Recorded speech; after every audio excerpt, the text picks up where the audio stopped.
यह कहानी एक छोटे लड़के की है जिसने अपनी ईमानदारी से न सिर्फ दूसरों का विश्वास जीता, बल्कि उसे एक ऐसा इनाम मिला जिसकी उसने कभी कल्पना भी नहीं की थी। एक छोटे से गांव में रोहित नाम का एक लड़का रहता था। वह बहुत गरीब था, लेकिन ईमानदारी और मेहनत में विश्वास रखता था। एक दिन जब वह स्कूल से घर लौट रहा था तो रास्ते में उसे एक बटुआ पड़ा मिला।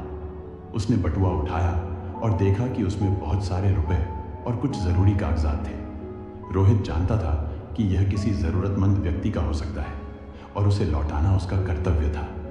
रोहित ने बटुए के अंदर रखे कागजात ध्यान से देखे। उसमें एक पहचान पत्र था जिससे पता चला कि बटुआ पास के शहर के एक व्यापारी रमेश जी का था। रोहित सीधा बाजार की ओर चला गया और लोगों से रमेश जी के बारे में पूछने लगा। कुछ ही देर में वह उनकी दुकान तक पहुंच गया। जब रोहित ने रमेश जी को बटुआ लौटाया तो वे बहुत खुश हुए। उन्होंने बटुआ खोलकर देखा तो उसमें एक भी रुपया कम नहीं था। रमेश जी ने आश्चर्य से पूछा, बेटा, तुमने इतने सारे पैसे देखकर भी इसे अपने पास क्यों नहीं रखा?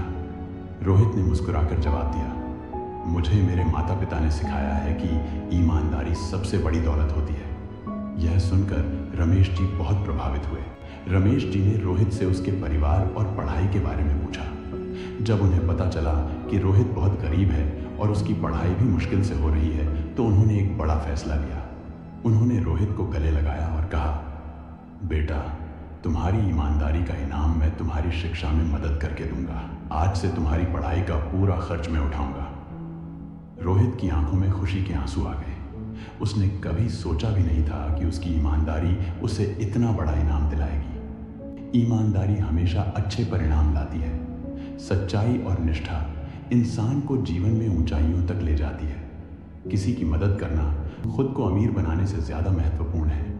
अच्छे कर्म का फल हमेशा मिलता है, चाहे देर से ही क्यों न मिले। ईमानदारी ही सबसे बड़ी संपत्ति है जो कभी खोती नहीं बल्कि और बढ़ती है।